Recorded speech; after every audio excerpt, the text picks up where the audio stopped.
Hello friends, मैं मेहराब शेख। आपका बहुत बहुत स्वागत है मेरे YouTube channel Apex Study English Tech Gyan में। दोस्तों, आज के इस वीडियो का टॉपिक है how to read English newspaper with understanding, कि हम इंग्लिश न्यूज़पेपर को अंडरस्टैंडिंग के साथ कैसे पढ़ें। दोस्तों, अक्सर कई लोग न्यूज़पेपर पढ़ते हैं, आपने देखा होगा, या कोई बुक या मैगज़ीन लेके बिल्कुल उसमें खोए रहते हैं और हमें लगता है कि वो पढ़ रहे हैं, पर अगर उनसे कुछ पूछ लो बाद में तो वो बता नहीं पाते कि उन्होंने क्या पढ़ा। ये बहुत कम 10 to 20% ही वो बता पाते हैं, बाकी बातें जो कि लगभग 80% है वो खुद नहीं समझते। पर खैर चलिए, उन्होंने हिम्मत तो की, ये अच्छी बात है, कोशिश करनी चाहिए। तो आप जब भी कुछ पढ़ें तो उसमें अंडरस्टैंडिंग ज़रूरी है, सिर्फ पढ़ने से नहीं होता है। अगर आप अंडरस्टैंडिंग के साथ नहीं पढ़ रहे हैं तो ये तो बेकार सी बात हो गई, it's completely waste of time and energy as well. तो बेहतर है कि आप जो पढ़ें उसमें अच्छी समझ हो, कि आप समझ सकें और किसी को समझा भी सकें। तो आज की इस वीडियो में मैं कोशिश करूँगा आपको कुछ खास आसान तरीक़ों से हाउ टू रीड इंग्लिश को कैसे पढ़ें, क्योंकि इंग्लिश पढ़ना और उसको समझना हिंदी मीडियम स्टूडेंट्स के लिए थोड़ा मुश्किल है। पर मुझे लगता है कि आज के इस वीडियो के बाद वो मुश्किल भी आसान हो जाएगी अगर आप मुझे फॉलो करते हैं। देखिए दोस्तों, सिर्फ देखने से आप नहीं सीखेंगे, आपको सामने वाले को फॉलो भी करना होगा कि वो कैसे कर रहा है, वो क्या कह रहा है। अगर मैं आपके लिए ये वीडियो लेकर आया और आपको कुछ समझाने की कोशिश कर रहा हूँ तो ज़रूर इसमें कोई ख़ास बात होगी। अगर आप उस पर अमल करेंगे, फॉलो करेंगे, तो ज़रूर आपको भी कुछ ना कुछ फ़ायदा होगा। सिर्फ आप देख लेंगे वीडियो, इससे मेरा तो फ़ायदा हो जाएगा पर आपका ज़रा भी फ़ायदा नहीं होगा। तो सिर्फ वीडियो को देखना काफ़ी नहीं होगा, आप इसको फॉलो करें, खुद से प्रैक्टिस करें, तभी कुछ अच्छा फ़ायदा हो सकता है। तो वीडियो में हम लोग करने वाले हैं रीडिंग। कुछ मैंने न्यूज़पेपर का कटिंग लिया है द हिंदू से, एक न्यूज़ का PDF है, उसको हम लोग रीड करेंगे और उसको हिंदी में समझते हुए रीड करेंगे। तो आखिर ये काम होगा कैसे? मैं कर लूँगा वो तो ठीक है, पर स्टूडेंट्स ये काम कैसे करेंगे, उसके लिए किन चीज़ों की ज़रूरत है और किन चीज़ों की ज़रूरत नहीं है, हम वो दोनों चीज़ देखने वाले हैं कि आखिर कौन सी बातें हैं जिस पर फॉलो करके हम रीडिंग को अंडरस्टैंडिंग के साथ कर सकते हैं और किन चीज़ों को इग्नोर किया जा सकता है। ठीक है, तो हम ये सारी चीज़ें देखने वाले हैं।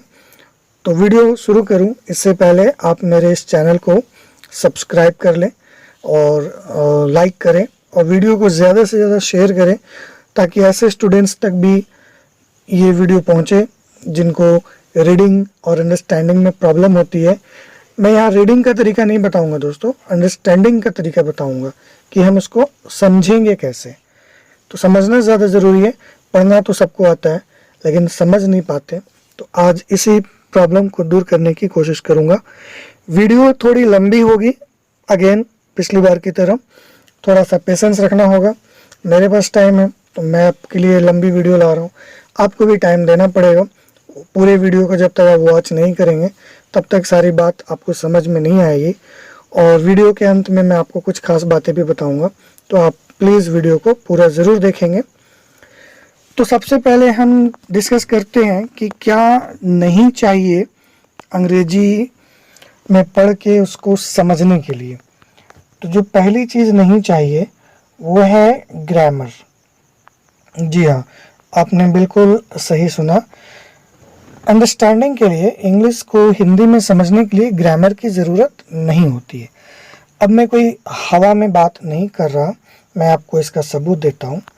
देखिए, ही ए इज़ बॉय, इस सेंटेंस में आप देख सकते हैं कि मैंने ग्रामेटिकली गलत यूज़ किया है स्ट्रक्चर, और ये सेंटेंस ग्रामेटिकली इनकरेक्ट है। लेकिन अगर मैं किसी से कहूँ कि इसका मीनिंग क्या है तो मुझे 100% यकीन है कि आप बता देंगे कि इसका मीनिंग क्या है।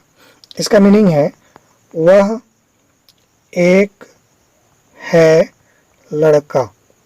ठीक है, मीनिंग आप बिल्कुल बता देंगे। ओके, सेंटेंस ग्रामेटिकली इनकरेक्ट है पर मीनिंग मेरा आ गया, तो मुझे लगता है कि ग्रामर की ज़रूरत नहीं पड़ी, क्योंकि सेंटेंस तो ग्रामेटिकली रॉन्ग है और रॉन्ग होते हुए भी मीनिंग दे रहा है कि वह एक है लड़का।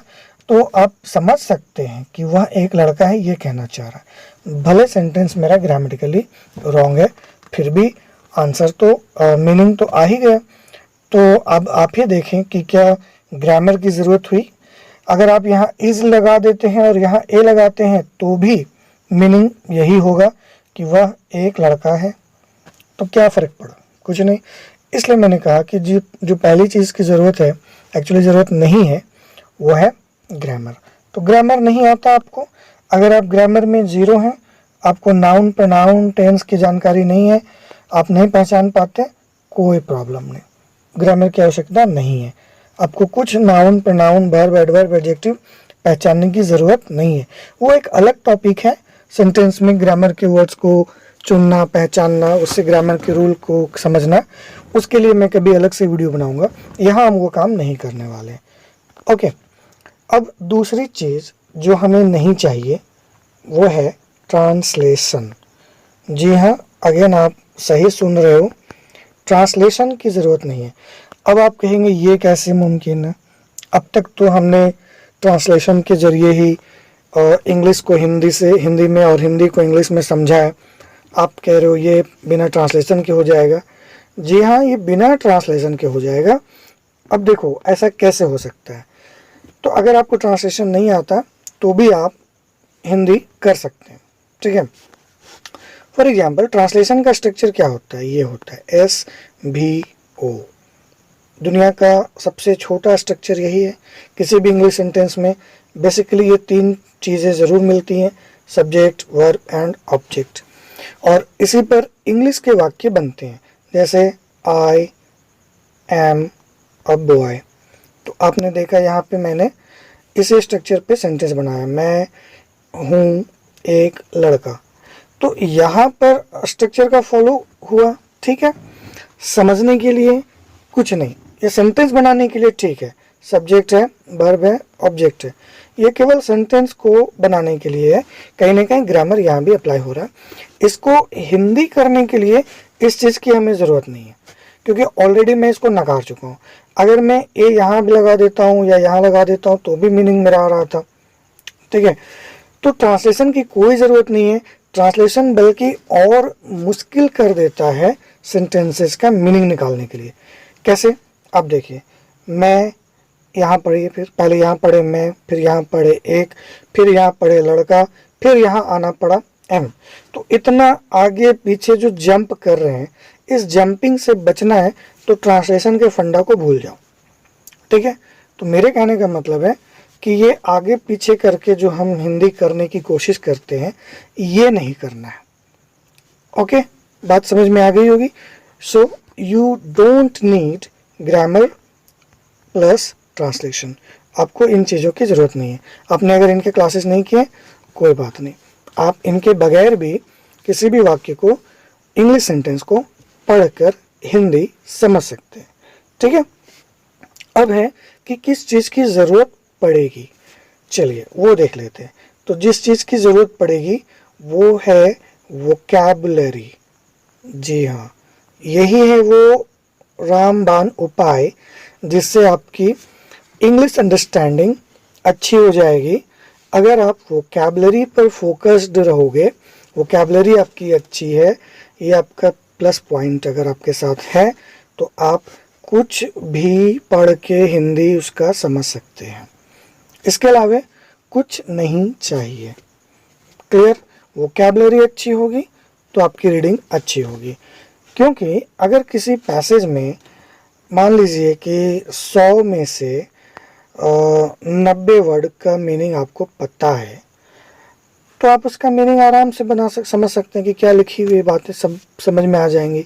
हाँ, उल्टा नहीं होना चाहिए कि हमको 10 नहीं मालूम है, 10 मालूम है 90 नहीं मालूम है, तब तो बात गलत हो गई। 100 में से 90 मालूम है, अगर 10 नहीं मालूम है तो कोई परवाह नहीं। दोस्तों कोई भी अंग्रेजी में हर चीज़ नहीं जानता। मैं अपनी भी बात करूँ तो अगर मैं कोई नावल पढ़ रहा हूँ, अगर मैं कोई न्यूज़पेपर पढ़ रहा हूँ, तो ऐसा नहीं है कि मुझे 100 में 100 वर्ड मालूम होते हैं। हाँ, ऐसा है कि मुझे 100 में 70 से 80 वर्ड ज़रूर मालूम होते हैं, और ये काफ़ी बड़ा फिगर है किसी भी नावल, न्यूज़पेपर, मैगजीन को समझने के लिए। क्योंकि बाकी जो 30% वर्ड होते हैं, अगर हमने नहीं भी समझा है तो भी मेन बातें हम समझ आते हैं। ये थ्योरी है, इसके पीछे यही लॉजिक है। इसलिए अगर आपका वर्ड पावर अच्छा है तो डेफिनेटली आप लगभग ज़रूरत से ज़्यादा बातें समझ पाएंगे। और अगर वर्ड पावर 30% ही है तो फिर आप मेन पॉइंट्स मिस करेंगे। तो दोस्तों, अगर आपको इंग्लिश रीडिंग अच्छी करनी है, उसको पढ़ के समझने का हैबिट डेवलप करना है, तो आप अपने वोकैब सेक्शन पे पूरा काम कीजिए। अगर ये सेक्शन आपका मजबूत हो गया तो आपका पैसेज आप जानते ही हो, आपका क्लोज टेस्ट वाला जो क्वेश्चन है, आपका रीअरेंजमेंट, ये सब क्वेश्चन आपके लिए बेहद आसान होगा। इसके लिए आपको अलग से कोई एफर्ट, कोई प्रयास लगाने की ज़रूरत नहीं पड़ेगी। ये मेरा यकीन है, ऐसा मैं खुद मानता हूँ। और आप अगर आप ऐसा फॉलो कर पाएँ जो मैं ट्रिक बताने जा रहा हूँ, तो आपको भी यकीन हो जाएगा कि वाकई में वोकैब की मदद से मैं पैसेज को पढ़ के समझ सकूँगा। ठीक है, तो कोई अलग से एफर्ट लगाने की ज़रूरत नहीं है, बस एक काम कर लीजिए, वर्ड पावर को डेवलप कर लीजिए। ठीक है। अब एक सवाल कि सर ठीक है, वर्ड पावर तो डेवलप हो गया, अब हम क्या करेंगे? तो वर्ड पावर डेवलप होने के बाद अब आप रीडिंग करेंगे, और क्या करेंगे? तो चलिए फिर रीडिंग कर लेते हैं। Okay, now let's take the clip. तो मैंने यहाँ पे एक न्यूज़पेपर का क्लिप लिया हुआ है, आगे ये और भी है, तो मैं थोड़ा थोड़ा करके उसको पढ़ूंगा और आपको समझाने की कोशिश करूंगा। कैसे पढ़ना है आपको ये फॉलो करना है। ठीक है, अगर आप इसको फॉलो कर पाएँ तो आपको रीडिंग आसान हो जाएगी, और अगर नहीं कर पाए तो आप वीडियो को दोबारा देखिए, समझिए, और समझने के बाद उसको फॉलो करने का ज़रूर कोशिश कीजिए। ये एंटरटेनमेंट वाला वीडियो नहीं है कि एक बार देखे, मज़ा लिए और भूल गए। आपको अगर कुछ करना है तो इसमें काम करना पड़ेगा। चलिए ठीक है, तो पढ़ना शुरू करते हैं। और पढ़ने से पहले दो बातें और मैं आपको बता देता हूँ, आपके काम की ही चीज़ है। पहला ये कि मैंने कहा कि वोकैबुलरी की ज़रूरत आपको पड़ेगी। ठीक है, इसका तो कोई ऑप्शन नहीं है दूसरा। मैंने ग्रामर और ट्रांसलेशन को फ्री कर दिया कि वो आपका टेंशन नहीं है, लेकिन वोकैबुलरी टेंशन लेना पड़ेगा। लेकिन जब आप रीडिंग करेंगे तो आप मेरे दो रूल को फॉलो करें। ठीक है, मेरे दो रूल को, जब भी कोई मेन वर्ब आता हो और उसके साथ हेल्पिंग वर्ब आता हो, तो आप पहले मेन वर्ब को पढ़ें और फिर हेल्पिंग वर्ब को पढ़ें। एक रूल ये फॉलो करिए। और दूसरा, अगर कोई प्रीपोजिशन आता हो तो उसमें आने वाले नाउन को पहले पढ़िए और प्रीपोजिशन को बाद में पढ़िए। बस ये दो रूल को लेकर चलिए, आपकी रीडिंग बिल्कुल सही होगी। मेन वर्ब को पहले पढ़ना, हेल्पिंग वर्ब को बाद में पढ़ना। उसी तरह नाउन को पहले पढ़ना, हिंदी में, इंग्लिश में तो जो लिखा है सो लिखा है, हिंदी जब हम करेंगे तो नाउन पहले आएगा और प्रीपोजिशन बाद में आएगा, अगर ऐसा कहीं मिला तो। ठीक है, तो ये दो रूल आप फॉलो करिए, उसके बाद आप अपनी रीडिंग चेक करिए कि कैसे होती है। तो शुरू करते हैं दोस्तों। पंजाब मूव्स। अब देखिए मैं कैसे पढ़ रहा हूँ। पंजाब मूव, मूव का क्या मतलब होता है? मूव या मूवमेंट आप जानते हैं। मूव मतलब होता है आगे बढ़ना, भी आप कह सकते हैं, आगे बढ़ना। या मूव का मतलब हटना, ये हटना भी होता है। मूव हटना, ये आगे बढ़ना या आगे कदम बढ़ाना। तो यहाँ क्या हो गया? पंजाब मूव्स, यानी पंजाब मूव हो रहा है, यहाँ कहीं से अपने जगह से आगे बढ़ रहा, आगे ही बढ़ रहा होगा, पीछे तो नहीं जाएगा। यहाँ लिखा है टूवर्ड्स, पंजाब आगे बढ़ा टूवर्ड्स। टूवर्ड्स का मतलब की ओर। ठीक है, फर्दर, फर्दर का मतलब भी आगे ही है। ये तब यूज होता है जब कोई काम आगे चलकर होने वाला है, तो ये फर्दर यूज होता है। और याद रखिएगा, फर्दर के बाद हमेशा नाउन आता है, ठीक है। तो ये देखिए नाउन लगा हुआ है। तो फर्दर रीओपनिंग, पंजाब आगे बढ़ता है किसकी ओर? फर्दर रीओपनिंग, आगे फिर से कुछ रीओपन, रीओपनिंग आप समझ रहे होंगे, रीओपन करने की बात हो रही है। तो पंजाब आगे बढ़ता है दोबारा किसी चीज को खोलने की ओर, ये कहना चाह रहा है। पंजाब मूव, पंजाब आगे बढ़ता है किसकी ओर? यहाँ टूवर्ड्स लगा हुआ है, प्रीपोजिशन है, ठीक है। तो किसकी ओर? फर्दर रीओपनिंग, दोबारा खोलने की ओर। अब मैंने क्या बोला था, अगर प्रीपोजिशन आएगा तो आपको पहले नाउन को पढ़ना है। तो ये आपका नाउन है और ये आपका प्रीपोजिशन है। तो की ओर खोलने के लिए नहीं पढ़ेंगे, हम पढ़ेंगे खोलने, दोबारा खोलने की ओर, ऐसे उल्टा चलेगा। पंजाब आगे बढ़ता है, आगे दोबारा खोलने की ओर, तो दोबारा कुछ खोलने की ओर पंजाब आगे बढ़ता है। क्या खोलने की बात हो रही है? अलाउज, अलाउ मतलब जानते हैं अनुमति, किसी बात की अनुमति मांगना या देना। अलाउज रेस्टोरेंट, इसका उच्चारण हिंदी में रेस्तरां होता है। अब आप जो पढ़ते हो पर ये सही उच्चारण रेस्तरां है। अलाउ करती है पंजाब रेस्तरां डाइन इन, यानी रेस्तरां में खाने की व्यवस्था। डाइन तो आप जानते ही हैं, और इन मतलब होता है अंदर। तो अंदर में खाने की, यानी रेस्तरां के अंदर खाने की अनुमति देने की बात हो रही है, जो पंजाब दोबारा करने जा रही है, क्योंकि बंद कर दिया गया होगा कोविड की वजह से। अभी ये दोबारा खोलने की बात हो रही है, ठीक है। अगर आप देखें एक वर्ड आता है डाइन आउट, डाइन के साथ आउट भी लगता है। डाइन आउट का मतलब होता है बाहर खाना, ये हो गया खाना, ये हो गया बाहर। तो बाहर का भोजन इज डाइन आउट, अंदर का भोजन है तो डाइन इन, ठीक है। चले अभी और क्या है? मैरिज हॉल्स, शादी वाला जो हॉल होता है, ये आप जान ही रहे हो। एट 50% कैपेसिटी, यानी 50% कैपेसिटी यानी क्षमता, और ये देखिए प्रीपोजिशन, अब इसे पढ़ेंगे 50% क्षमता पर। पहले हमने क्षमता पढ़ लिया, फिर हमने पर पढ़ा, ये नहीं पढ़ेंगे ना पर क्षमता, तो क्षमता पर, पहले नाउन फिर प्रीपोजिशन। तो आपने देखा मैंने कैसे पढ़ा, डिड यू नोटिस? चलिए अगर नहीं नोटिस किया तो फिर से समझिए। मैंने पढ़ा कि पंजाब आगे बढ़ता है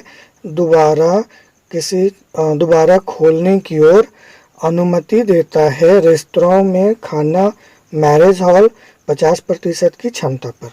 तो अगर हम इस तरह से पढ़ते हैं, हमने कैसे पढ़ा, आपने नोटिस किया? नहीं नोटिस किया? फिर से मैं आपको समझाता हूँ।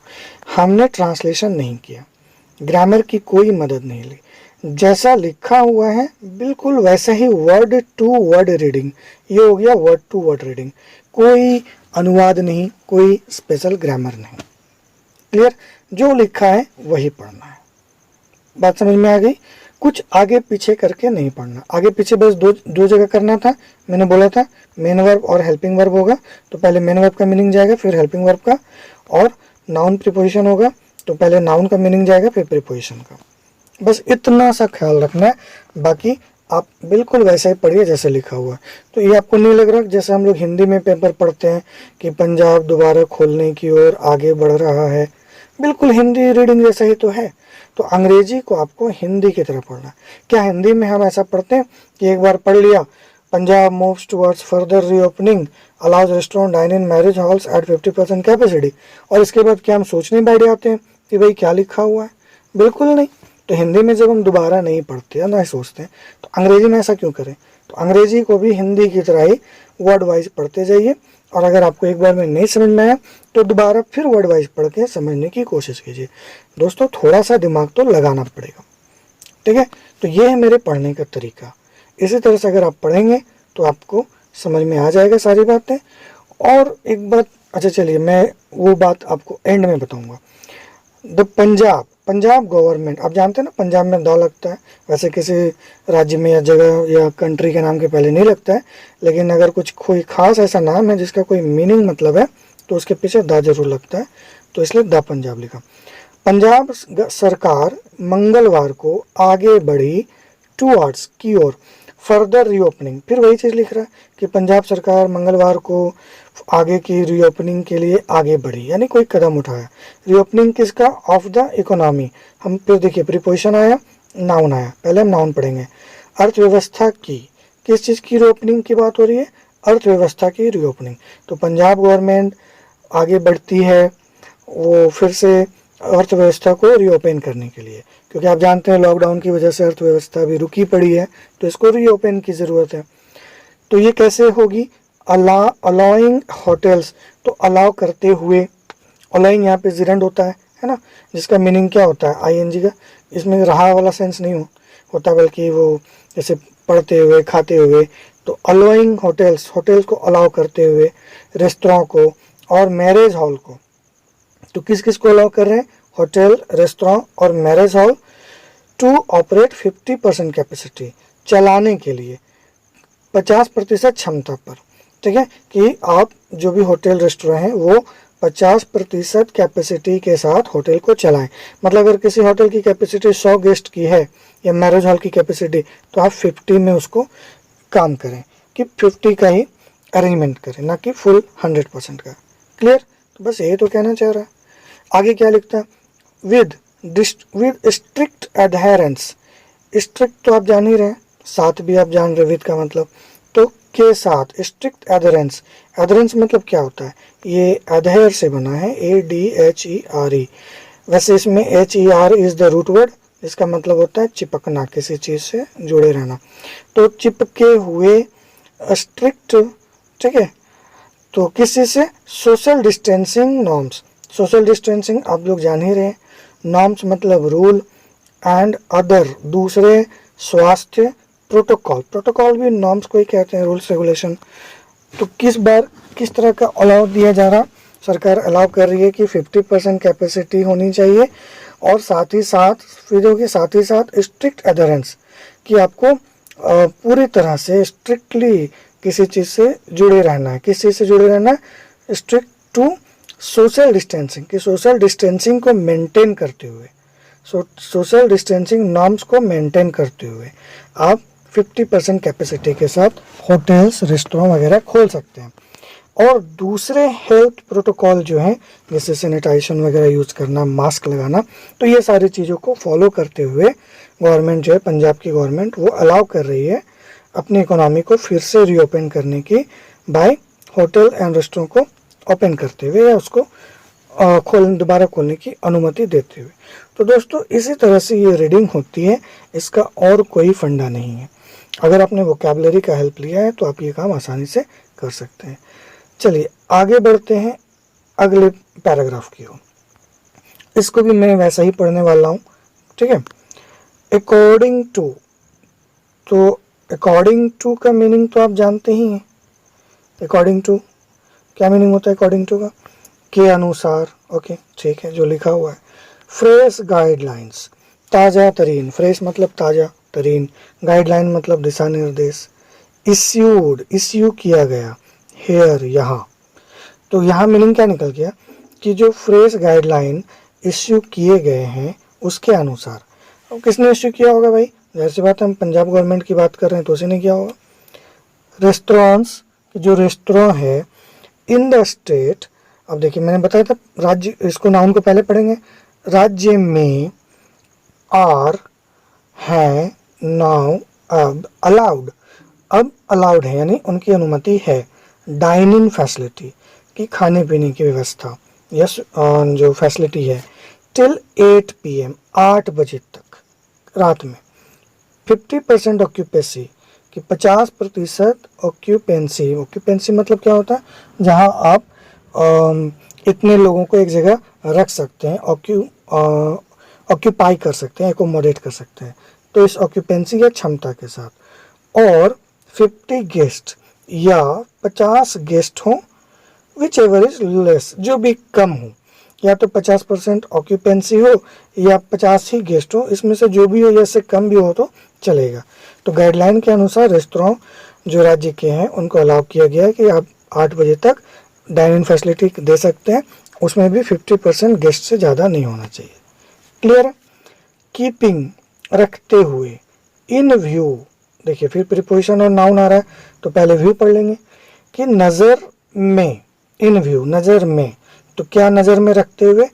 कंसर्न, कंसर्न मतलब किसी बात की चिंता, जो भी हो, चिंता, व्यथा। कंसर्न, किसका कंसर्न? ऑफ द इंडस्ट्री, तो फिर प्रीपोजिशन नाउन आ रहा है इंडस्ट्री की, ठीक है, ऑफ द इंडस्ट्री। इंडस्ट्री यहाँ कौन सी है, तो होटल इंडस्ट्री होगी और क्या होगी। एंड MHA, MHA क्या होता है, ministry of home affairs, instructions. तो कह रहा है कि जो MHA के इंस्ट्रक्शंस है वो, और जो होटल इंडस्ट्री के जो रूल्स होते हैं वो, इनको नज़र में रखते हुए हमने डिसाइड किया है। देखिए हेल्पिंग वर्ब आया, प्रीपोजिशन आया, तो हमने पहले प्रीपोजिशन को पढ़ा, डिसाइड किया है। टू रीओपन, क्या डिसाइड किया, तो टू रीओपन, दोबारा खोलना। क्या खोलना, होटल, रेस्टोरेंट, मैरिज हॉल्स और अदर हॉस्पिटैलिटी। हॉस्पिटैलिटी में भी ऐसी ही चीज़ें आती हैं, होटल वगैरह, रेस्टोरेंट वगैरह या रिजॉर्ट। हॉस्पिटैलिटी सर्विसेज, सेवाएं, एट रिड्यूस्ड, घटे हुए 50% कैपेसिटी, यानी 50% की कैपेसिटी या ऑक्यूपेंसी के रेट में खोलने की अनुमति दी जा रही है। हाउएवर, कहता फिर भी इस्टेब्लिशमेंट्स, इस्टेब्लिशमेंट्स मतलब ऐसे कोई भी संस्था, जैसे कोई बिजनेस वाली चीज़ हो या होटल रेस्टोरेंट, इनको इस्टेब्लिशमेंट कह सकते हैं जो डेवलप हो चुकी है। कोई ऑर्गेनाइजेशन, कोई बिजनेस इंस्टीट्यूशन, इसको कहते हैं इस्टेब्लिशमेंट्स। तो कहते हैं फिर भी इस्टेब्लिशमेंट्स मस्ट, अवश्य, अधेयर यानी जुड़ा रहना चाहिए to the SOP। SOP is standard operating procedure. तो ये जो SOP है ये क्या होता है, ये एक प्रोसीजर होता है जिसमें बताया जाता है कि कैसे स्टेप वाइज काम करना है, एक एक कदम उठा उठा के कोई काम को करना, तो इसको SOP कहते हैं। तो SOP से जो है जुड़े रहना है, यानी जो भी कदम उठाए जाने एक एक करके, ये नहीं कि एक बार में काम कर देना। एंड ऑब्जर्व, और ऑब्जर्व मतलब क्या होता है, यहाँ मानना का मीनिंग रख लीजिए, मानना। वैसे ऑब्जर्व मतलब देखना होता है, पर यहाँ सेंटेंस में मीनिंग मानना हो जाता है, या मनाना भी कह सकते हैं। मानना, फुल प्रिकॉशन, कि पूरा प्रिकॉशन मानते हुए, ठीक है, कि वो खुलेंगे, लेकिन आपको SOP का ख्याल रखना है कि स्टेप वाइज खोलना है, और फुल प्रिकॉशन यानी पहले से पूरी एहतियात के साथ खोलना है। Chief minister Amarinder Singh tweeted on Tuesday, ठीक है। तो ये सारी चीज़ें चीफ मिनिस्टर जो है पंजाब के अमरिंदर सिंह ने ट्वीट किया ऑन ट्यूसडे, मंगलवार को। क्लियर है, तो यहाँ आप समझ गए, वही जो हेडलाइन था उसी को यहाँ पे दोबारा इलोबरेट करके कह रहा है, नहीं कोई बात नहीं। अब हम आते हैं तीसरे पैराग्राफ में, थर्ड पैराग्राफ को देख लेते हैं। इसमें कह रहा है सिटी, नगर, कॉरपोरेशन, निगम, अथॉरिटीज, अधिकारी, आर कंटेम्पलेटिंग। अब देखिए कंटेम्पलेटिंग वर्ब हो गया, ये आर हो गया। कंटेम्पलेटिंग मतलब होता है थिंकिंग डीपली, थिंकिंग डीपली, किसी बात पर गहन चिंता, ठीक है। तो सिटी कॉरपोरेशन जो है उसके जो अधिकारी हैं, आर कंटेम्पलेटिंग, गहन चिंता करते हुए या कर रहे हैं, रिस्ट्रिक्शन यानी बाधा, ये तो आप जानते ही हो, of business hours, of business hours, किस बात का रिस्ट्रिक्शन, बिजनेस आवर्स यानी बिजनेस करने की जो घड़ी है, समय है, वो किसका, ऑफ शॉप्स, दुकानों का, और बिजनेस एस्टेब्लिशमेंट्स या बड़े बड़े जो मॉल वगैरह हैं या होटल वगैरह जो भी है वो सारे, अलोंग, साथ ही साथ इम्पोर्टेंट स्ट्रीट्स, अलोंग साथ ही साथ महत्वपूर्ण सड़क, तो कुछ ऐसे सड़क भी होते हैं जहाँ बिजनेस होती है, ड्यू टू, के कारण, अपेरेंट, अपेरेंट मतलब क्या होता है, क्लियर, कोई चीज़ जो दिख तो रहा है वैसे क्लियर पर होता नहीं है, एक तरह का एल्यूजन भी आप कह सकते हैं, क्लियर, अपेरेंट, ठीक है। अपेरेंट जो स्पष्ट है या विजिबल भी कहते हैं, अपेरेंट का मतलब विजिबल, क्या विजिबल है, लार्ज स्केल यानी बड़े पैमाने पर, वायलेशन मतलब उल्लंघन, किसका, ऑफ सोशल डिस्टेंसिंग नॉर्म्स, ठीक है, जो सोशल डिस्टेंसिंग रूल है उसका। तो क्या कह रहा है, अब हम इसको दोबारा समझ लेते हैं कि सिटी कॉरपोरेशन के अधिकारी चिंता कर रहे हैं restriction of business hours, business hours per प्रतिबंध का जो शॉप्स और बिजनेस एस्टेब्लिशमेंट्स के लिए है, साथ ही साथ इम्पोर्टेंट महत्वपूर्ण सड़क जहां बिजनेस होते हैं, क्योंकि वहां लार्ज स्केल में वायलेशन किया गया है या किया जा रहा है सोशल डिस्टेंसिंग के नियमों का, ठीक है। तो उस पर दोबारा लगाम कसने की बात हो रही है, और तो कुछ है नहीं खास इसमें। चलिए अब हम अगला पैरा लेते हैं। अगले पैराग्राफ में कहता है, थोड़ा बोरिंग लग रहा होगा, लेकिन आप अगर इसको अच्छे से समझ लें, फॉलो कर ले मेरी चीज़ों को, तो आपको फ़ायदा होगा। ऑफिसर्स मतलब अधिकारी, ऑफिसर भी होता है, ऑफिसर्स भी होता है, जो कर्मचारी होते हैं, अधिकारी होते हैं। किसके ऑफिसर होंगे भाई? रिवेन्यू के। रिवेन्यू क्या होता है? राजस्व। तो राजस्व के अधिकारी और द तिरुचि कॉरपोरेशन, और जो तिरुचि कॉरपोरेशन है यानी निगम, तिरुचि जगह का नाम होगा, आर अंडरस्टूड हैं, माने जाते। अब यहाँ भी पढ़ सकते हो उल्टा, माने जाते हैं। बताया तो मैंने वर्ब और हेल्पिंग वर्ब हो, तो पहले मेन वर्ब को पढ़िए। तो अंडरस्टूड, आर अंडरस्टूड माने जाते हैं, टू हैव स्टेप्ड, स्टेप मतलब होता है कदम बढ़ाना। किस बात के लिए? कि कदम बढ़ाने के लिए अब सर्वेलियंस, सर्वेलियंस ऑन शॉप्स, कि ये जो दुकान है उस पर सर्वेलियंस रखे होंगे, नज़र रखे होंगे, निगरानी रखे होंगे, या दुकानों या और बिजनेस हाउसेज में जो है उनमें इन्होंने निगरानी रखा होगा। इस बात के लिए वो माने जाते हैं, सपोज किए जाते हैं। जो लोकेटेड हैं, स्थित है, ऑन वेरियस स्ट्रीट्स, जो कई सड़कों पर, जैसे बिग बाजार स्ट्रीट, और ये है सिंगारा थोपे एनएसबी रोड, और ये चिन्ना कड़री स्ट्रीट, पेरिया कमला स्ट्रीट, और दूसरे जो स्ट्रीट्स हैं, तो उन पे नज़र रखने की बात हो रही है। टू चेक, चेक का मतलब होता है स्टॉप, रोकना। To check the efficacy, efficacy मतलब क्षमता या एफिशिएंसी भी आप कह सकते हैं, कि क्षमता ऑफ सोशल डिस्टेंसिंग नॉर्म्स, कि जो सोशल डिस्टेंसिंग नॉर्म्स है या रूल्स है उनको, among the customers and traders, के बीच, किसके बीच? कस्टमर और ट्रेडर के बीच। तो अब इतनी बातों का क्या मतलब होता है, हम इसको फिर से समझ लेते हैं।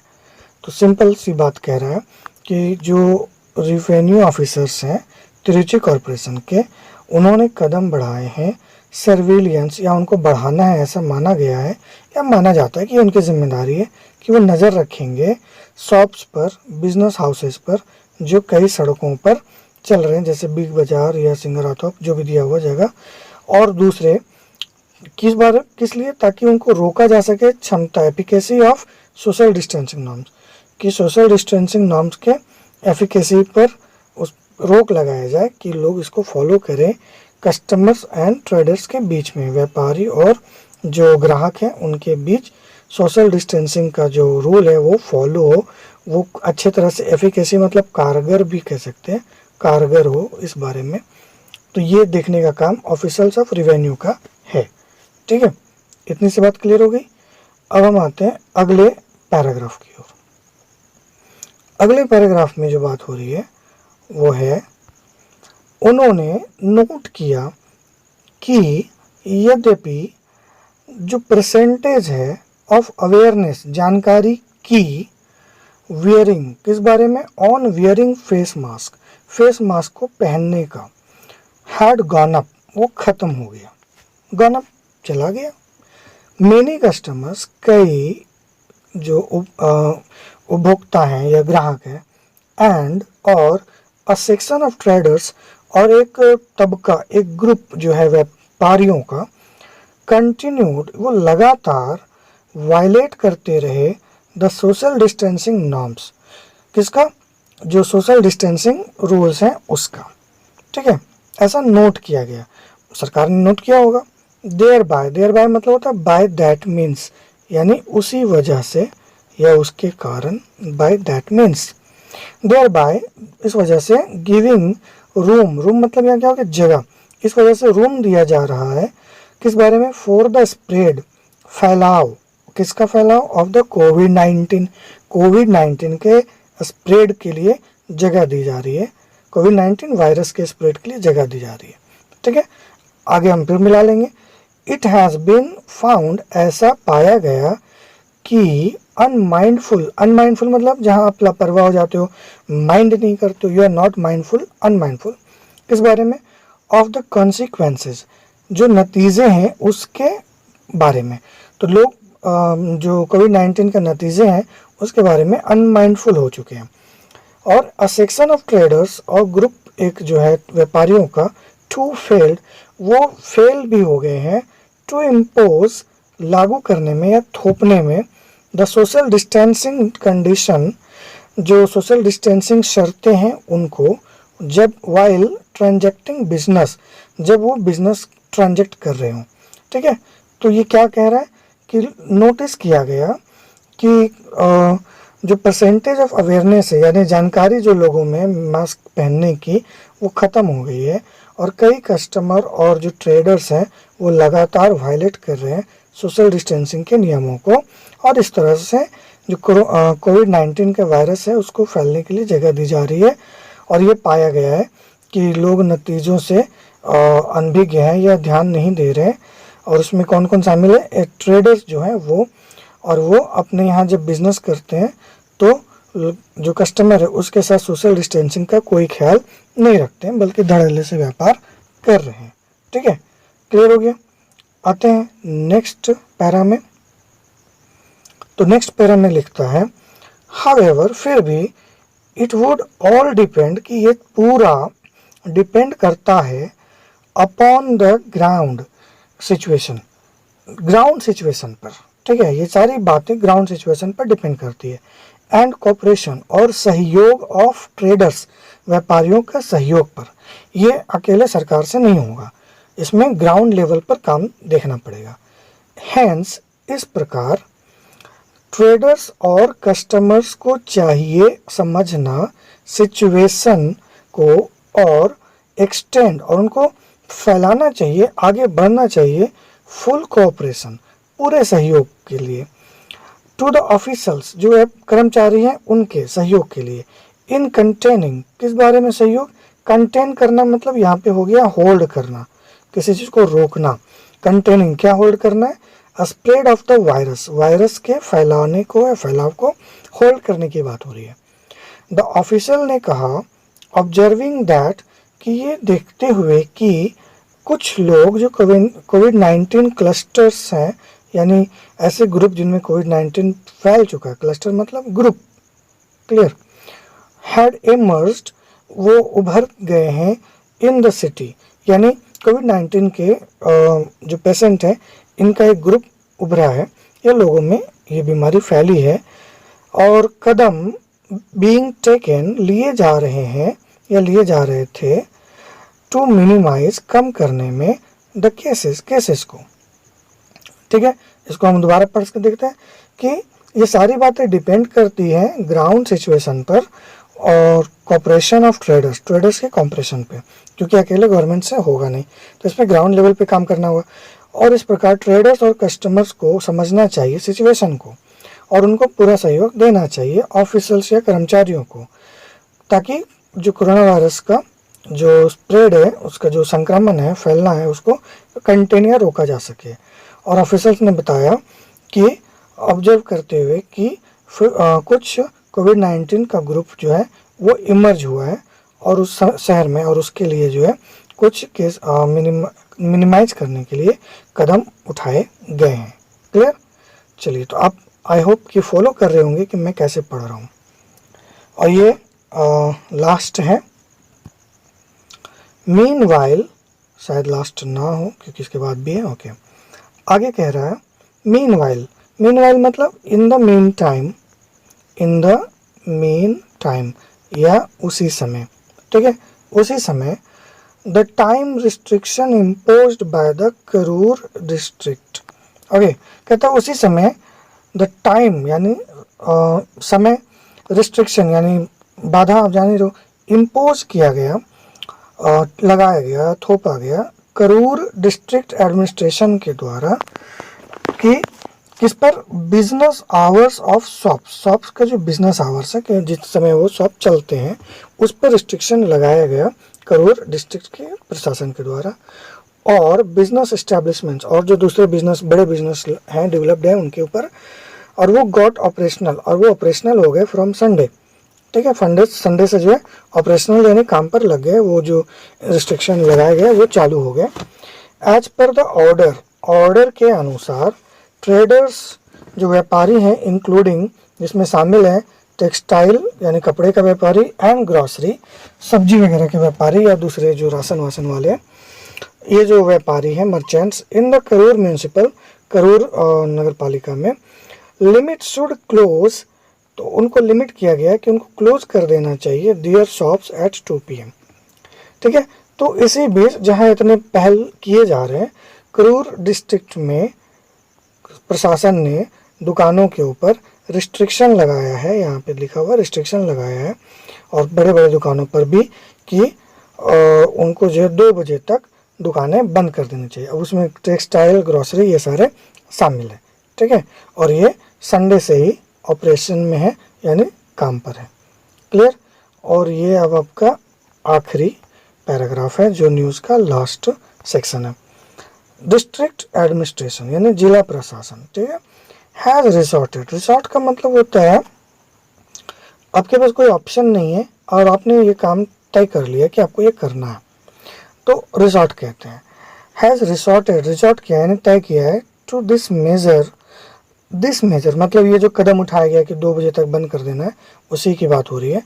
मेजर मतलब मापना भी होता है, मेजर मतलब कोई कदम भी होता है। मेजर कदम या मापना दोनों वर्ब के रूप में नाउन फॉर्म में ले सकते हैं।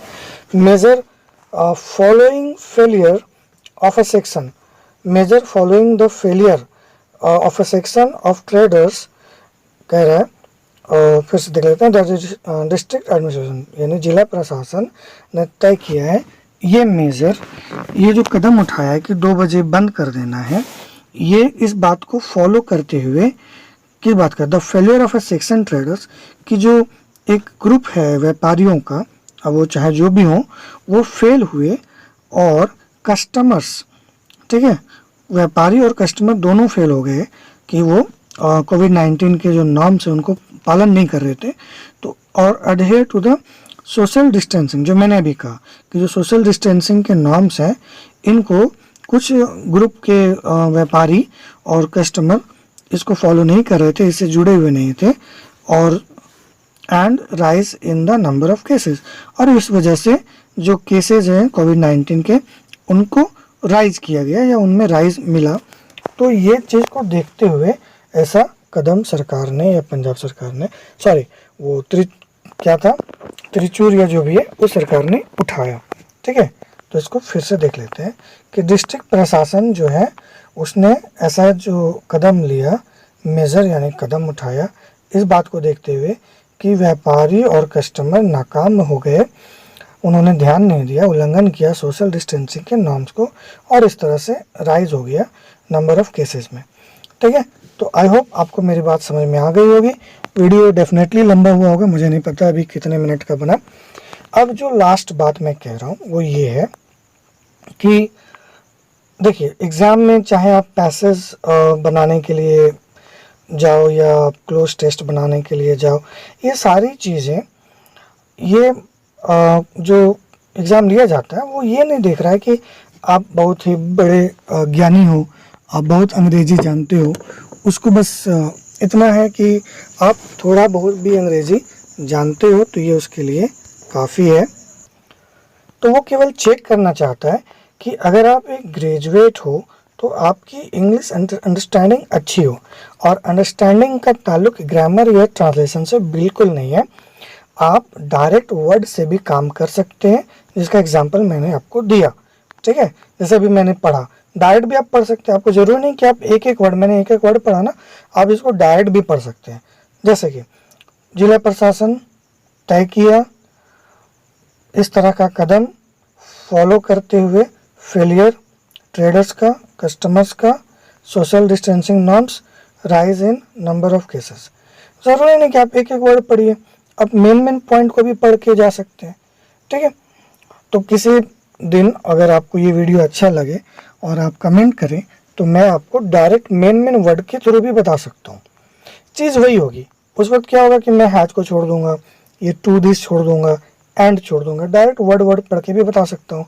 तो वो बिल्कुल ही आसान काम है। या फिर आप ऐसा भी जा सकते हैं।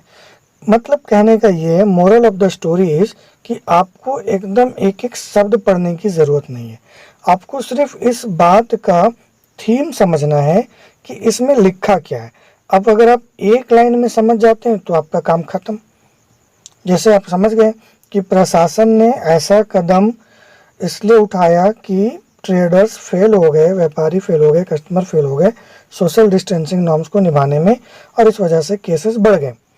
तब जाके इन्होंने कहा कि 2 बजे तक जो है मार्केट बंद कर देना है। अगर हम इतनी बात समझ गए तो हमारा काम हो गया। तो पैसेज में एक एक वर्ड, एक एक लाइन पढ़ने की भी ज़रूरत नहीं है। मैं आपको किसी और वीडियो में भी समझाऊंगा कि पैसेज को कैसे डील करना है। खासकर जो बैंक्स में पैसेज आते हैं, लेंदी पैसेज, उसको हम शॉर्ट या कॉम्पैक्ट या कंप्रेस करके कैसे पढ़ सकते हैं, इस पर भी मैं वीडियो बना दूंगा। लेकिन शर्त है कि आप कमेंट करें तो, पर आप बिल्कुल कमेंट नहीं करते हैं। मैं इधर वीडियोज अपलोड कर रहा हूँ, आप केवल देखते हैं। लाइक का तो पता नहीं, पर कमेंट तो बिल्कुल नहीं करते हैं।